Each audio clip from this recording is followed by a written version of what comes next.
Hi everyone, it's Miss Shakimia here, and I'm so ready to do more learning with you. We are going to be working with a fable called The Lion and the Mouse. In this fable, or short story that conveys a moral, a lion and a mouse become two very unlikely friends. Why do you think that a lion and a mouse would be unlikely friends? That's right.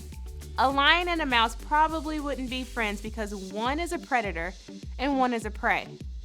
That means that one usually hurts the other. Can you guess which animal hunts the other? Awesome. Yes, a lion is a predator and a mouse is a prey. After reading any story, it is important that we recount the events in order because it helps us to think through the most important parts and demonstrate our comprehension or understanding of the text. When we recount stories, there are three components that we must include. First, we must identify the main characters and setting. Don't forget that the setting is when and where the story takes place. Second, we must identify the most important events that happened in the beginning, middle, and end of the story. Third, we must identify the moral of the story. What is the moral of a story? Excellent. You remembered that the moral of a story is the lesson learned by the characters. Today, we are going to use key details from the story to help us determine the moral. We will be reading The Lion and the Mouse and practicing our recounting skills. I am going to read this story to you, and I want you to follow along with me on the screen.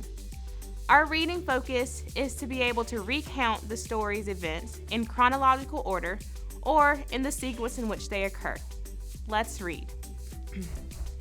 One beautiful day, Lion lay asleep under a tree with his mighty head resting on his paws. A shy little mouse was roaming through the forest without a care in the world when she mistakenly scurried over the lion's back.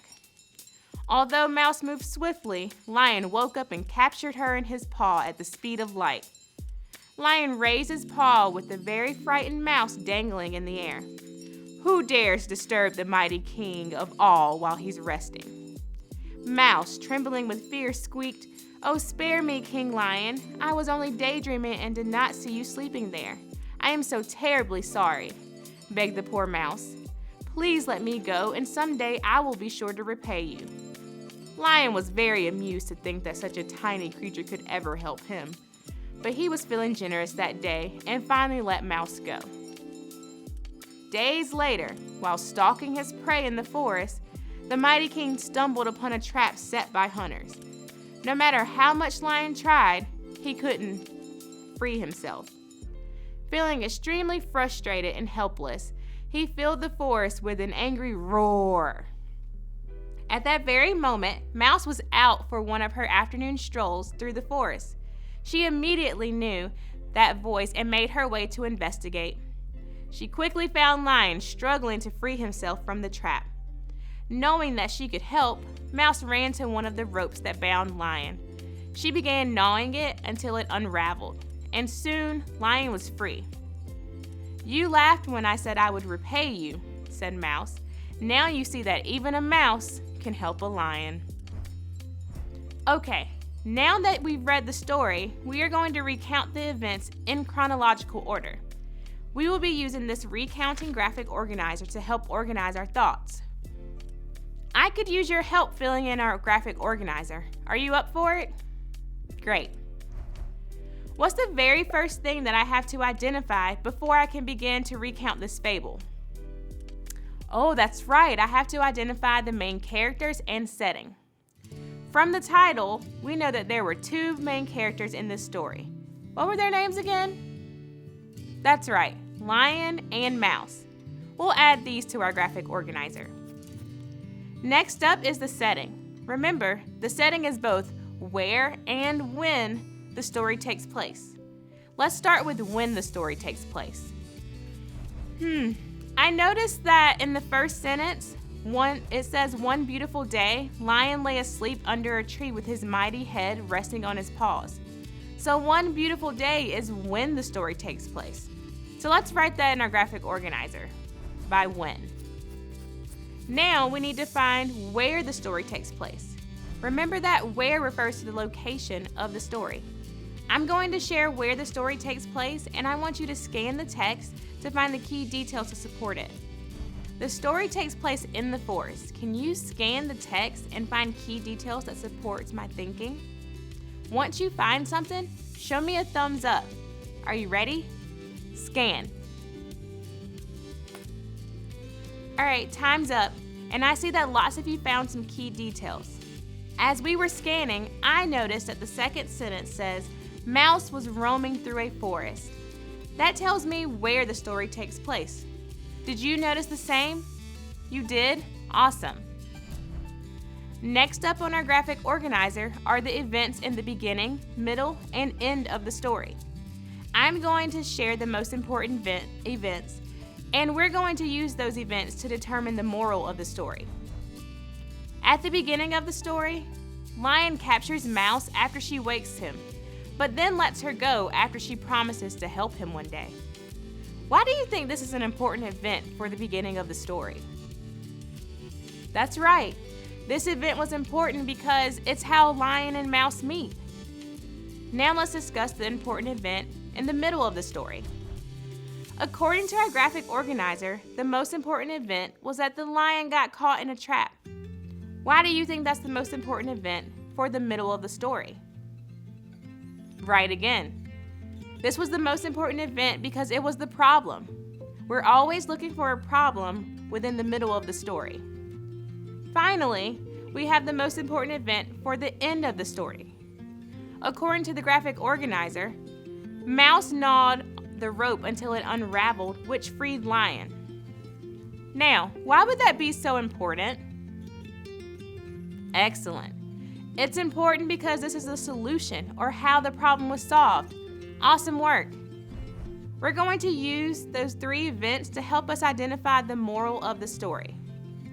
The moral of a story is a lesson learned from the character's experience. In order to find the moral of the story, we need to really think about the most important events and ask ourselves, what did that teach us? After we figure out the lesson, we have to find key details from the text to support our thinking. Watch me as I try to figure out the moral. In the text, the lion laughed at Mouse when she said that she would help him one day. But when he needed help, she was the only one that could do the job. I'm thinking about how Lion treated Mouse and how Mouse was able to save Lion despite being much smaller. So the lesson that I learned is that you can be helpful no matter how big or small you are. You know, the cool thing about finding a moral of the story is that there can be more than one. Everyone has different experiences that influence the lessons we learn from a text. The most important thing to remember is to always, always, always support your thinking with key details from the text. Now it's your turn. You are going to use our key details to find alternative morals or lessons learned from the story. I want you to really think about the most important events and let that lead you to a lesson that you have learned. Remember to use your key details to support your thinking. Are you ready? Go.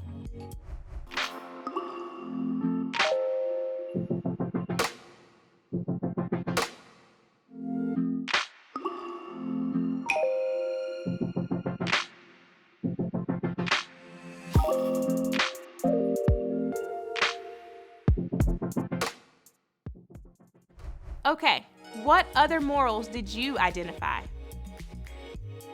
There are lots of possibilities based on the key details from the lion and the mouse.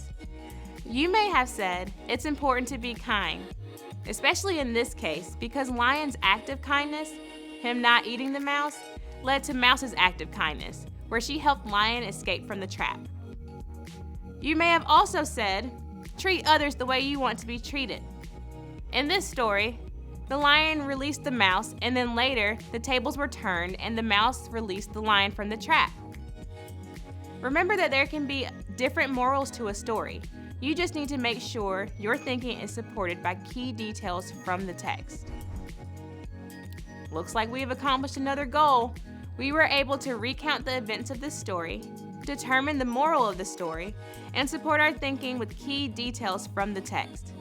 So, of course, it's time to celebrate. On 3, kiss your brain. 1, 2, 3. Today we read a fable called The Lion and the Mouse together. We practiced our recounting skills and used them to determine the moral of the story. We even discovered that there can be more than one moral to a story, as long as we have key details to support our thinking. Remember that you can recount any story that you read. You can also recount with our graphic organizer for any story as well. So I want you to take what you've learned today and go recount the events of The Lion and the Mouse to someone at home. I had so much fun learning with you today and cannot wait for our next lesson. Until next time, friends.